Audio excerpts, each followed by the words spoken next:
Sæll fyrir fólki og velkomin í þátt minn mannamál og sjónvarpsstöðin okkar Hringbraut. Gestur minn að þessu sinni einn áhrifamesti maður þjóðarinnar, pólitíkus af innlifun og ástríðu, á að baki sérstaka fjölskyldusögu, kveikt einu sinni í sér og var steinrótaður tíma, heitir Guðlaugur Þór Þórðarson.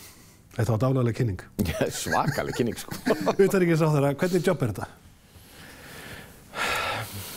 Ég bara að segja svo mér finnst þetta einstaklega skemmtilegt starf. Óðbóðslega gaman? Já. Maður sér það eiginlega á þér? Já, ég mátaði mig aldrei við þetta starf. Nei. Ég hef alltaf haft áhuga á alþjóðamálum og ég hef aldrei komið jafnvel undirbúin til leiks í neitt starf. Aha. Og síðan var bara ýmislegt sem ég gert í gegnum tíðina, hvort sem það væri að lesa eða læra eða bara alþjóðastarf sem ég bara nýttist með mjög vel í þessu starfi. Svo ég bara held ég þokkalegur að í samskiptum við fólk og það skadar ekki í þessu, sko. En ég hef fylgst gjörla með þér í þessu starfi í 2,5 ár. Það er einhver ára yfir þér sem gefur það til kynna að þér líður vel í starfinu. Þú ert ekki að taka litlustu lagina, þú ert hafinn yfir þá. Þér hefur tekist bara vel upp. Já, takk fyrir það. Mér finnst að vera fullkominn forréttindi að fá að gegna starfi sem þessu. Í mínum huga snýst þetta að gæta hagsmuni Íslands á erlendu vettvangi og það mun enginn gæta okkar hagsmuni ef við gerum það ekki sjálf. Og ég hef mjög svona skýra sýn á því hvað við getum gert og hvert við getum farið. Og ég tel að á þessum tíma þá ég tel ekkert okkur hefur orðið mjög ágengt og við erum og utanríkisþjónustan full af mjög góðu og hæfileikaríku fólki. Ég þekkti suma fyrir en langfæsta og við þurfum alltaf að spila úr spilunum sem við erum með á hendi og þau spil eru bara prýðileg ef við höldum rétt á þeim. Þú ert búinn að fara víða í þessu starfi í 2,5 ár. Hefurðu tölu á því hvað þú ert búinn að hitta marga og fara víða?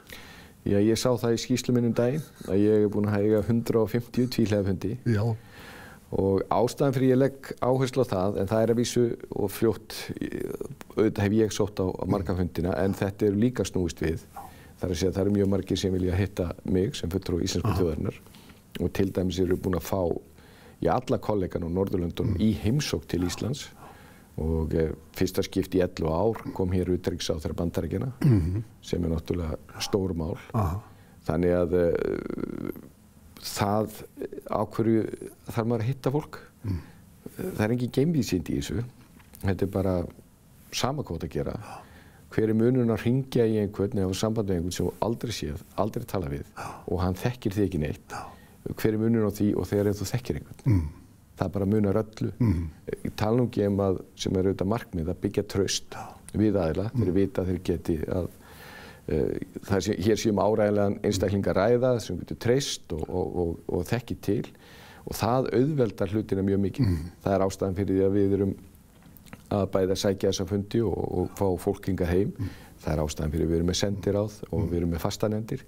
En það oft gert lítið úr þessu, sko, svona inn á milli menn að segja til hvers við með utanríkisþjónustu, öll þessi sendiráð, ekki nóg að senda borðfánan. Þetta umræðan út í samfélaginu oft og tíðum. Já, ég lít nú eitt af mínu verkefnum það að kynna því að sumt líka tökuð sem algjörlega sjálfsögð. Héldum einhvern veginn að dotti heimnum ofan. Það var ekki þannig og rauninni þeir mikilvægustu viðskiptasamningar eða alþjóðasamningar sem við höfum gert því þau alþjóðasamtöku sem við erum í, það þurfti að berjast alveg rosalega mikið fyrir þessu. Og það bara alveg eðlilegt að fólk spyrji, af hverju erum við sendir á þarna? Af hverju erum við að setja peningar í þetta?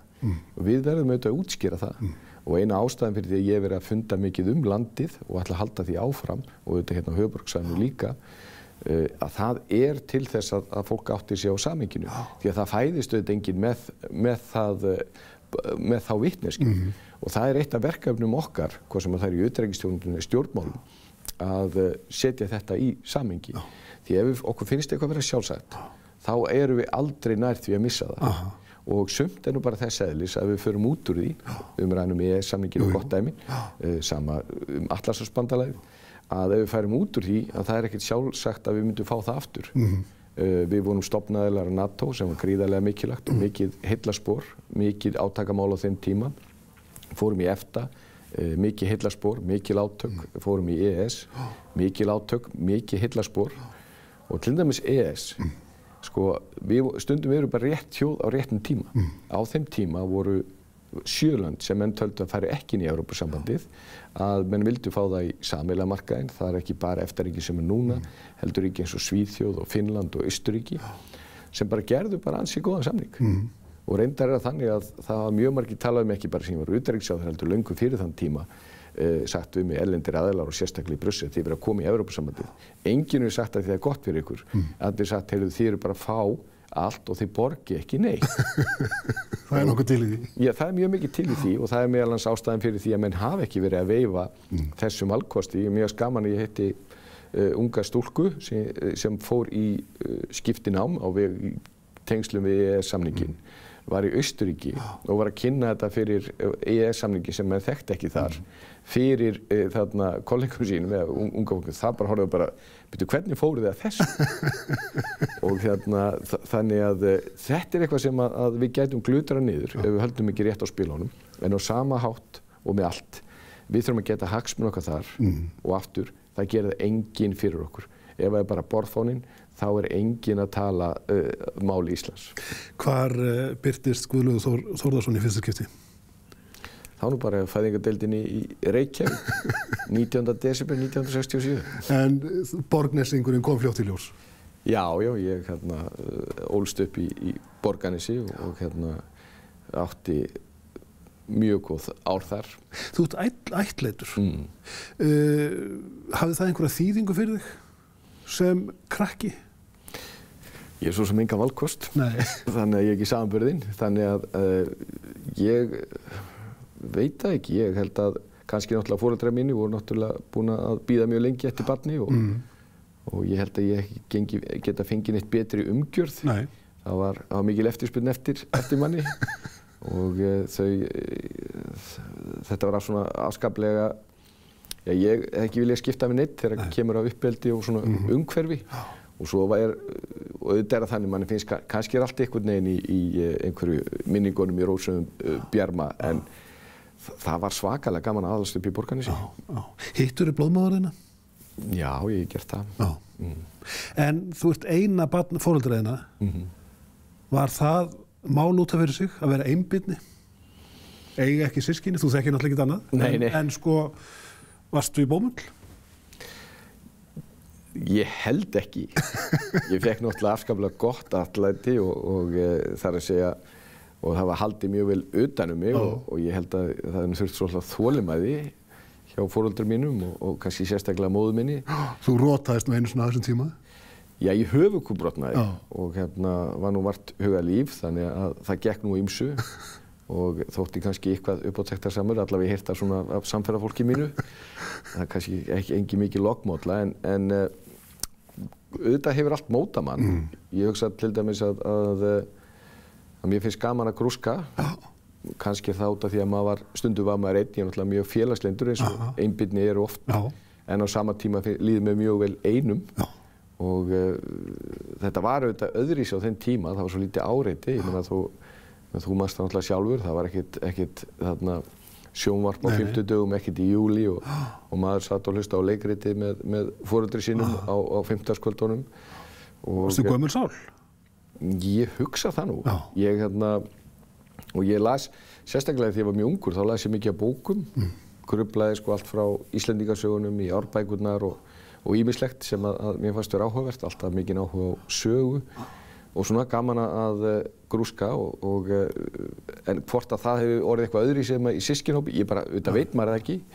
Íþróttaferillinn er frægur á Vesturlandi, skulum við segja, skallagreinsmaður með meiru og þótti svona sérstakur íþróttamaður, ef að segja það. Já, ég fekk mikla gagnrýni fyrir að vera grófur, en sem betur hlustaði ekki á það því þá ég hætti á fyrsta degi, Ari Sigvaldason, fréttamaður vinur minn, það var 1 hús á milli okkar, hann kenndi mér fótbolta og eftir eitthvað hálftíma þá heimtaði hann að ég myndi fara ekki bara að vellinum, heldur út úr garðinum.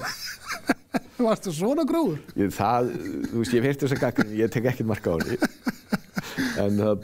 En síðan, sko, fór ég að Gísli Einarsson nú eitthvað að rifja upp í einhverju blaði núna sko, þarna hringdi mig og við vorum að fara yfir það því að þó að ég kannski stærri hábúnt heldur en þá eigum við það nú sameilt að margir muna fyrir okkar þó hann ekki verið sérstaklega farsfell.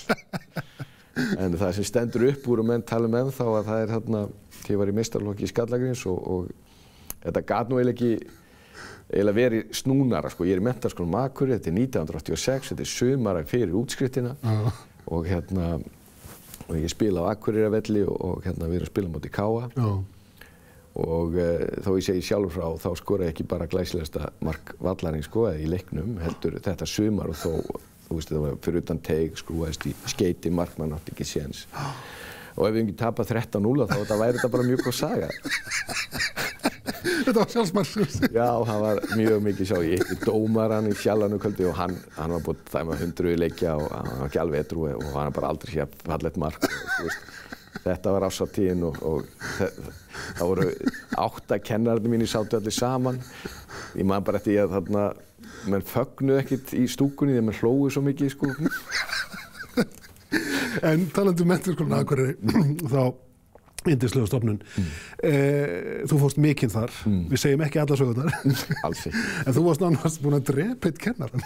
Já, það var algjör slys og hann átti alls ekki skilið. Gunnar Frímannsson? Já, og yndislegu maður og maður nú með... Dásamlega manneskja.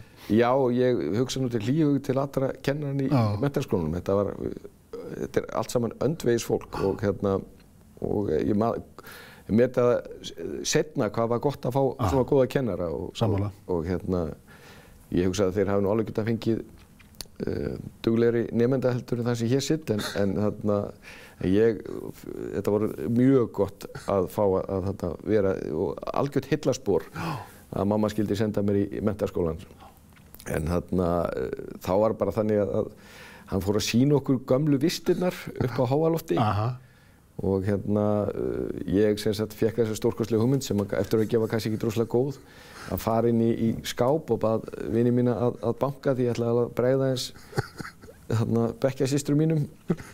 Svona var maður nú þroskaður sko en og svo leið og beið þarna og stuttarsagan þessi Gunnar Frímannsson að segja frá mjög sorglegu atriði að maður hafði hengt sig fyrir framan skápinn þegar ég stekk út og hann ég hafði miklar áhyggjur þegar hann seig niður menn Blóðlaus? Blóðlaus, ég man ekki hvort það var Stjáni eða Halli Dín sem að greipa niður við gólfið og hann sagði ekkert og við hlógum náttúrulega eins og bjánar og hann loksins þegar hann sagði eitthvað þá sagði hann það sérkennilegur húmor í þessum bekk sem alveg var rök fyrir að vera rétt og næsti kennari sem kom að því að voru löngu frímyndur eftir kom bara til okkur og sagði bara hvað gerði eiginlega við Gunnar Frímannsson? Það hrókur hans fagnaði löngu frímyndur hann satt út í horn og sagði ekkert einasta orð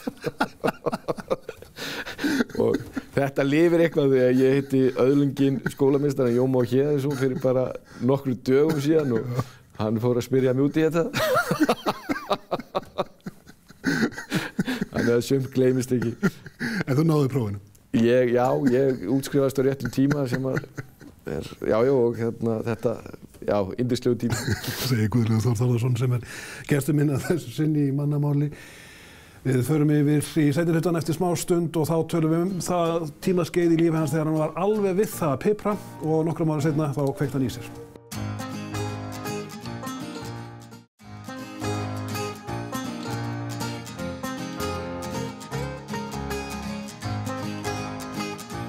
Sæll fyrir fólkið á nýja legg þið eru að horfa á mannamál á sjónvarpsstöðinni okkar Hringbraut og gestur minn að þessu sinni utanríkisráðherra Guðlaugur Þór Þórðarson og við höfum verið að ræða svona hans ævi og störf en Gulli, ég kallaði Gulla, þú varst við það að pipra lengi fram eftir 30-aldrinum og fram á 40-aldrinum. Já, á þeim tíma þótti ég nú bara vera svolítið, vera að pipra, ég er ekki viss að það ekki í dag sko.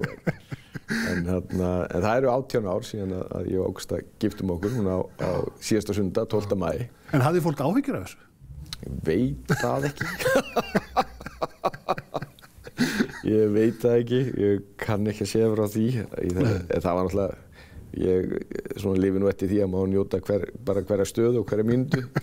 Þannig allt hefur sína kosti og galla, en ég var náttúrulega mjög lánsamur að kynnast henni Ágústu minni. Já, Ágústu Jónsson. Já, og það var að því að Það ágætlega þekkt að ég þarna þokkalega áhuga maður Liverpool og við áttum að gifta okkur 5 í Dómkirkjunni. Svo fekk ég símtal að það væri tvíbókað og giftingin var klukkan 6 sem var mjög heppilegt. Við vorum að spila móti Arsenal í þarna FA bikarnum og unnum það. Svo kom í ljós að það var ekki gifting klukkan 5 og það trúði enginn ef fengið þetta samtal sko. Var þetta sambandi eitthvað sjálfgefið? Ég minn hún með 2 börn á fyrra bandi og þið svo eignuðust náttúrulega seinna tvíburinn ykkar. Það er ekkert sjálfgefið í þessum heimi. Var þetta skrifað í skýin? Ég hef ekki að segja það. Það hljóma betur? Já, nei, það allavega, það var svo sem engin spurning í mínum huga þegar að ég var búinn að vinna ástæðuna, ég vildi giftast henni, þannig að þarna og það er náttúrulega bara lán þegar það eru þegar maður eru ég meina, þú nefndi hérna áður sko, ég er ættleiddur þannig ég hef nú aldrei þvælst neitt fyrir mér slíkir hlutir, þannig að og yndisleg börn sem að hún átti með fyrir manninu sín og verið bara yndislegt að fá að vera með þeim í fjölskyldu. En sko, er eitthvað til sem heitir að vera stjúbarn og barn? Þetta forskeyti, skiptir það einhverju máli? Ég vona ekki. Nei. En þarna pabbi orðaði þetta ágætlega, hann sagði sko, þú átt aldrei neitt og átt aldrei börn sko. Þú ert bara með lán í 15 ár og þú reyna að hafa svona áhrif á það og vona síðan þig besta. Og hefur það tekist? Ég vona það. Það gerist allavega í mínu tilfelli að það sem mótar náttúrulega mest eru foreldrar mínir. En ég á afskaplega gott samband við öll börnin og ég hef þannig skilgreint markmið að vera ekkert að gera upp á milli þeirra. En hins vegar það er nú aðalega meðal tvíburana að þau svona eru með svona skoðanir á því að það sé gert upp á milli en svona endur eins en það er nú ekkert svona ekki djúpt heldur bara svona kannski meira þegar verið að kvart undan einhverju sko. Svo ertu að nafi til hamingju með það. Já, þakka fyrir. Hvers konar fjölskyldumaður ertu? Hvað sko á hvað leggur áherslu í uppeldi og samveru með fjölskyldunni? Af því ekki hefur mikinn tíma. Nei, sko það er náttúrulega alltaf sko það eru náttúrulega starfið og það er alltaf verið þannig, það hefur verið mér, ekki bara mér heldur Ágústu líka, þannig að við höfum reynt að vera með svona ákveðnar reglur eins og einu sinni í viku í það minnsta þá erum við með mat þar sem öll fjölskyldun tekur saman og það er nokkuð sem ég lærði af vinum mínum sem að og það hefur virkað mjög vel, það er allavega tryggt og ennþá hittistu öll og það og pabbi líka þarna og hann sóttur upp í Borgarnes og það er bara það er ofsalega svo mikið svona stöðuleiki sem felst í því síðan höfum við reynt að taka frí þannig að og helst svona í lengri kantinum þar sem öll fjölskyldan er saman og svo sannarlega leggur maður sér alla fram að þó ég held að það tækist nú aldrei að vera jafn gott foreldri eins og foreldrar manns voru gagnvart sjálfum manni að þá reynir maður að sýna þeim svona stuðning en sömuleiðis aðhald og reyna svona að beina þeim á rétta brautir en síðan segir náttúrulega eins og að það er markmið að ala upp sjálfstæða einstaklinga og ég held að það tekist hjá þeim öllum 4 og það þýðir það líka ef við komum til sjálfstæður að þú getur ekkert ráðskast og þau eru mjög ólík öll systkinin en þau öll það sameiginlegt að þau eru mjög ákveðin og þegar þau eru búin að ákveða hvað þau vilja þá er erfitt að eiga við það og það er ekkert núna þegar þú orðin svona fullorðin þannig hefur alltaf verið sko. Við ræddum í fyrirhluta þáttarins þinn lífsáska sem barn þegar þú höfuðkúpubrotnaðir og varst næstu búin að kála sjálfur þér en á fullorðinsárum kom það aftur fyrir þegar þú bara kveiktir í þér. Já, það var bara þannig. Já, hvernig kom það til? Það kom bara til, ég var þarna, sko, þetta er náttúrulega, það er alveg hægt að brosa þessu og hlæja vegna þess að þetta fór allt saman vel, sko. Já. Og en þetta er bara þannig, þetta jólin og ég er nýbúinn að koma tvíburunum niður og við búum í Logafold eins og þú veist. Jú. Og ég sitt þarna, gerði eitthvað sem ég gerði aldrei. Sko Ágústa hún gerði það ekki aftur, hún var búin að dreifa spritkertum allt hús, sko. og ég semst bara í eldhúsinu og að lesa lifandi vísind og ég að lesa eldgos semst í Logafoldinni og svo finn ég bara einhvern reyk sko og og fer svona uppþvottavélina eitthvað, svo bara finn ég nístandi sársauka og vissi að þá var búið að kveikna í skyrtunni og ég nota á þessum tíma, þá fór ég svo mikið viðtöl út af þessu að það kom niður á afkomu þarna tryggingafélagana með jákvæðum hætti, vegna þess að það voru eiginlega engin brunaslys. Þetta var svo mikið í fjölmiðlum og þess vegna þetta ekki verið. Ég gerði það sem ég átti alls ekki að gera því ég út að henda það niður strax, það átti ekki verið neitt mál en við vorum nýbúin að skipta eldhúsinnýtingu og með mynd að vera í snjór úti og hleyp út sem ég átti alls ekki að gera og Ágúst að vinna eitthvað í tölvunni og ég öskra hún öllu lífs- og sálarkröftum og svo förum við skíðlogandi og svo förum við þarna inn aftur og förum til sturtu. Það var eina réttar sem við gerðum sko. En það svona komist í þessu og þá Rafn, hann þarna þá 11 ára gamall eða hvað hann kemur niður sko löngu eftir og ég í sturtunni og ég segi við Rafn þarna, býtu, varstu uppi? Já. Og býtu, heyrðu ekki öskraði? Jú. Býtu, og ég held bara að Leopoldið fengi á sig mark.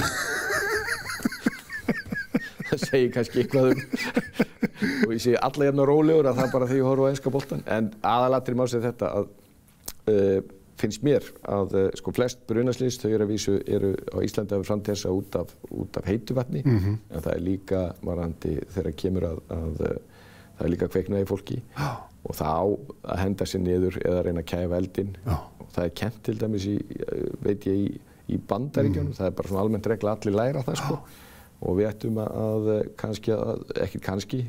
finna leiðir til þess að gera það og mér fannst ánægilegt, bæði fannst mér gott að þetta gerði það verkum í það minnst að þetta kringu þessi jól að það urðu ekki nein það kom niður í bara miklu færri brunum sem auðvitað stórhættulegt mál en sömuleiðis hafði sambandlega eins og móðir einn sem hafði hlustað á viðtal við mig sem að það kveiknaði í hárinu á barninu hennar og hún kæfði það strax og hún sagði að það hefði hjálpað að hún var búin að heyra mig ræða þetta. Einmitt, gott að heyra. Já, það forvarnir skipta máli. Já.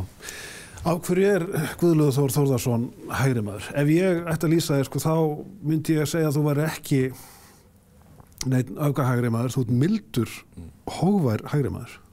Er það ekki rétt hjá mér? Ég bara gamaldags sjálfstæði. Ég það, sko. Já. Og og það svolítið erfitt að, svo sannarlega foreldrar mínu voru ekki í stjórnmálum og þau raunni og þau svolítið ágjör af því þegar ég fór í stjórnmál að því þá bara sagt, eins og oft sagt að bara eyðileggur gott fólk og þá bara umtalið og slíkt. En af hverju valdur þessa leið? Sko, geturðu sett fingur á eitthvað eitt atriði af hverju þú fórst til hægri? Hefðirðu til dæmis alls ekki getað að fara til vinstri? Nei. Eða í framsókn? Nei. Ég bara móður mín sagði frá því að bara því ég var 6 ára eða eitthvað, þá bara kom ég heim og sagði bara, þú veist, það var mjög ákveðnar skoðanir í stjórnmálum. Það verið einhver áflögum og sagðist að það verið áflögum við kommunistana og hún spurði mig hvað er þú og ég sagði bara miklu þjósti sjálfsögður í sjálfstæðismaður og hún bara krossaði sig, vissi ekki hvaðan það kæmi, sko. Af því að svo sannarlega var þetta ekki haft fyrir mér, sko. En hins vegar hefur maður kannski fengið ákveðna hugmyndir meira upp uppeldi heldur maður átti að sjá. Og ekki flokkspólitík, heldur til dæmis bara svona aðhald og ráðdeild. Það svona bara þessi lífssýn að þú ert ekkert að brauðla með almannafé, þú ert bara vel með það og það að það sé bara gott að fólk fá að njóta sín, frjálst framtak sé gott. Það bara, og það aðdánuvert þegar að fólk að leggja mikið á sig, stundum gengur upp, stundum ekki, en þetta það sem knýr á frá þjóðfélagi. Skilurðu vinstrimenn? Umberður á? Ég skal segja að þetta stjórnarsamstarf, það svolítið merkilegt með það. Sko nú þannig, þú býrð í litlum bæ, eins og í Borgarnesi. Ég bar út Þjóðviljan, það var svo löng biðröð í Borgar og bar það út og las það og ég var 10 ára gamall, var reyndar að því að umboðsmaðurinn hætti og enginn vildi taka við, þá var ég umboðsmaður Þjóðviljans 10 ára gamall. Þannig að, og þú veist, ég meina þetta ekki neinn illmenni sem ég ber út, það bara langur vegu frá og þú getur ekkert í litlu og við Ísland eru þetta bara Borgarnes, þú veist og það bara gott að umgangast fólk með aðra lífsskoðanir og það ekki þannig að þetta ekki þannig að þetta skiptist í gott og slæmt. Þetta bara fólk mismunandi og mismunandi skoðanir Ég hef þetta sem vegar sko verið nokkurn veginn í Sjálfstæðisflokknum upp á hvern einasta dag frá í menntaskóla. Ég gekk í Sjálfstæðisflokkinn þá, við svo fannst ég seint, 18 ára, en var byrjaður að starfa í Sjálfstæðisflokknum fyrir þann tíma. En ég hef segja bara, nokkurn veginn upp á hvern einasta dag búinn að vera í Sjálfstæðisflokknum og það var svolítið lærdómskurfa að byrja að starfa með Vinstri grænum. Og samstarfið við Vinstri græna hefur verið einstaklega gott. Ég er búinn að slást við þá núna í áratugi. Og munnhöggvast við þá? Já, ég meina þú veist og það bara í pólitíkinni, þetta sem betur slagsmálum sem veit sjá þau. Þetta eru bara lýðræðisleg slagsmál, við erum að takast á og stundum harkalega en með lýðræðislegum hætti, friðsumum hætti og það bara mjög gott. En mér finnst ég hafa lært mjög mikið að ég starfa með þeim og sé svona að það margt sem að ég skildi alls ekki hvert þeir voru að fara sem ég skil betur núna. Ég ekkert sammála þeim, það ekkert breyst en ég skil svona betur hvaðan þeir koma. Hvernig líður Sjálfstæðisflokknum? Það sótt að honum frá Miðflokknum, segja margir, frá Viðreisn, segja aðrir. Hann að kremjast á milli? Það eru alþjóðlegir sinnar innan hans, svona þjóðernismenn líka. Sjálfstæðisflokkurinn augljóslega að minnka? Nei, það telur nú ekki vera. Ég meina, við höfum nú alltaf þolað það að sveiflast í skoðanakönnunum sem að skipti mjög miklu máli og það nú Sjálfstæðisflokkur sem að rólst upp í. Það sem nýtt, að því ég nú búinn að vera svo lengi, við höfum aldrei haft að það út með fyrrum formenn sem eru svona gagnrýnir á Sjálfstæðisflokkin og eru bara hamast í því mjög lengi. Við erum annars vegar með Þorsteinn Pálsson sem fann í annan flokk og svo Davíð Oddsson. Truflar þetta flokkinn?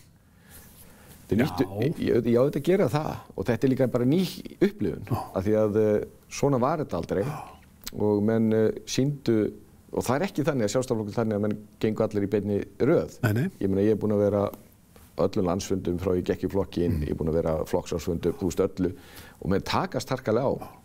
En það er svo nýtt að menn gera með á opinberum vettvangi fyrrum forystumenn og það er bara nýtt umhverfi og það er eitthvað sem við erum fót okkur í. Mín upplifun að flestir ef ekki allir sjálfstæðismenn eru alþjóðasinnar en það er ekki bara Sjálfstæðisflokkurinn, við erum að eiga við eitthvað sem okkur finnst sjálfsagt eins og þessi EES-samningur sem við vísum í áðan, veran í Atlantshafsbandalaginu. Við vorum mjög mikið að ræða þetta náður, ég er búinn að taka frá því að við fórum inn í EES 25 ár og þá er meira sem fótgönguleiði heldur en kjörinfulltrúi. Við erum náttúrulega búin að benda réttilega og það voru við sem eigum mest að þátt í því að við fórum inn í EES og við séum hverja breytingarnar eru. En síðan einhverju tímapunkti finnst mönnum þetta sjálfsagt líka því að það verður grafið undan EES-samningnum af þeir sem vilja ganga í ESB. Og þeir eru að tala til þess að við tökum 90% af gerðunum, við tökum 13,4% og við höfum engin áhrif, við höfum áhrif á fyrstu stigum. Og af því þeir vita það að það er engin annan valkostur en þá bara að fara í ESB. Og svo þegar mennum fann að trúa þessu, þá er komin hópur sem segir, þetta bara svona? Erum við bara nokkurn veginn í Evrópusamningum? Ég bara vil ekki vera þar. Og þannig ég á móti EES-samningum og það svolítið okkar hlutverk og kannski eitt af hlutverkum mínum að halda vörðu EES-samningin. Því að við erum EES-flokkur og NATO-flokkur. Örstuð til lokin, Gulli, hvort endurðu sem formaður Sjálfstæðisflokksins eða sendiherra? Örugglega ekki sem sendiherra. Ég get að lofa því. En enginn veit ævina fyrir öllir en mér líður mjög vel það sem ég er núna og er ánægður með forystu flokksins. Gangið vel. Takk. Guðlaugur Þór Þórðarson, gestur minn að þessu sinni sem sagði okkur sögur sína. Í næstu viku verður einhver allt annar að segja okkur frá ævi sinni og störfum en í millitíðinni verður góð hvert við annað.